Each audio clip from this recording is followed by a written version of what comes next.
So subscribe to my channel. Number one Frankie and number one fitness guru on YouTube. Gonna show you how to get that sexy six pack, beach body. Yeah, subscribe. Yeah, number one fitness guru. Yeah.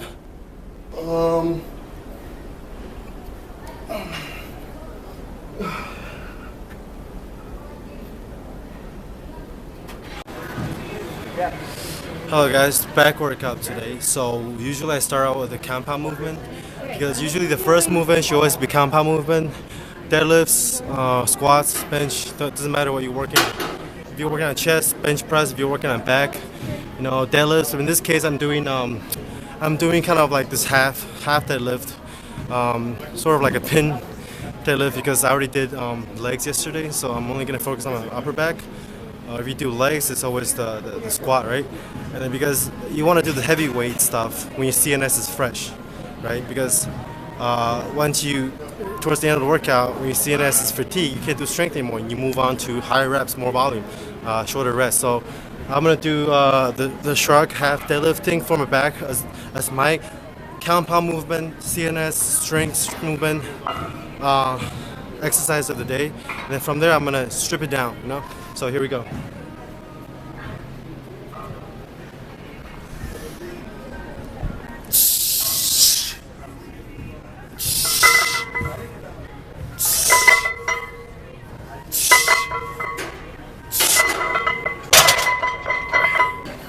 So this is gonna be the second exercise that I do. Another horizontal pulling roll. So really trying to focus on my lats here because this here is my weak spot. I want to look like I have bat wings or something, so I can glide through the air when I jump off the building like Tom Cruise. So I'm trying to work this part right here, and I'm trying to do this, and then just squeeze at the top, right? Squeeze at the top, try to bring up to your stomach here. I learned this from Med Oga's video. He's half Asian.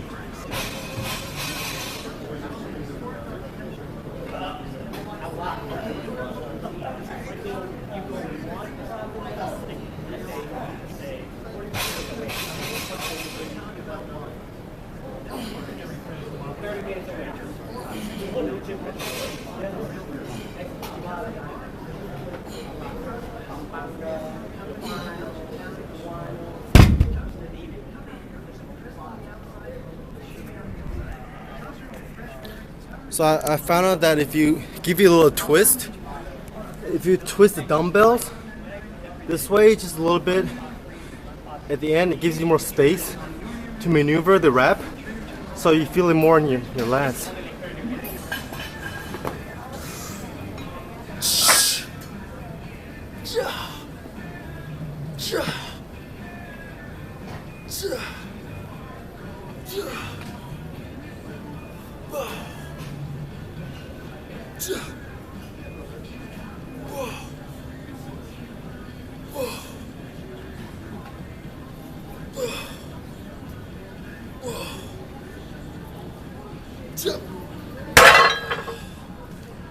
It's always better to play safe when it comes to volume, because if you overtrain,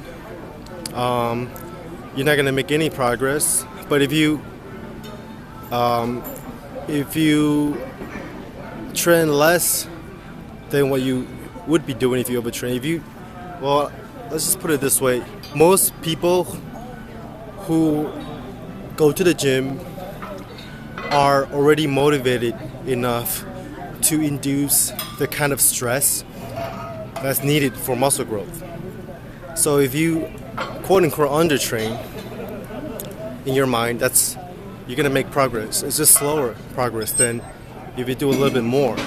But if you overtrain, you're not gonna make any progress. So if you play safe, you want to quote unquote undertrain more so than overtrain, right? Plus you're not gonna get injured. So I'm gonna do, again, targeting the lats here. I'm gonna do some pull-ups, also the upper back. So I'm gonna do a wider grip this way to focus more on the lats.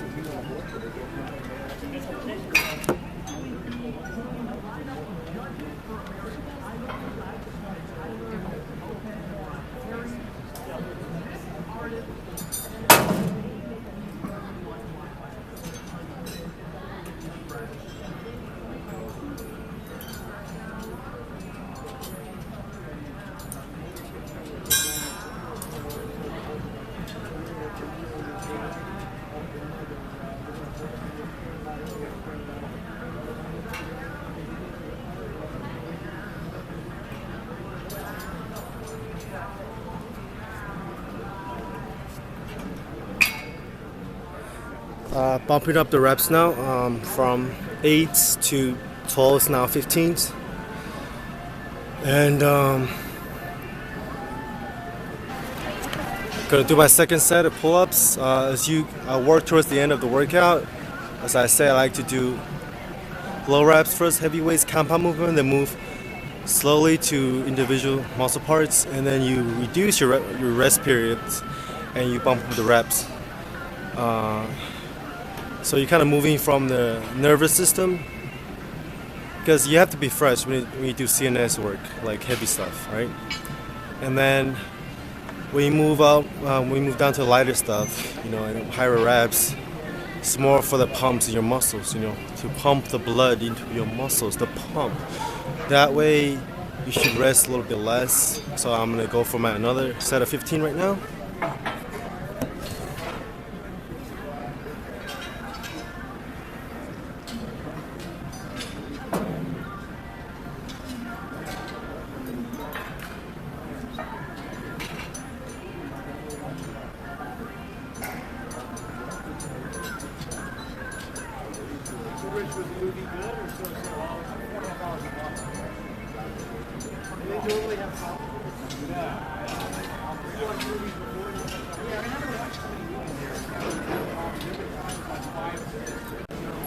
This is the last back workout. The fourth movement is going to be a vertical.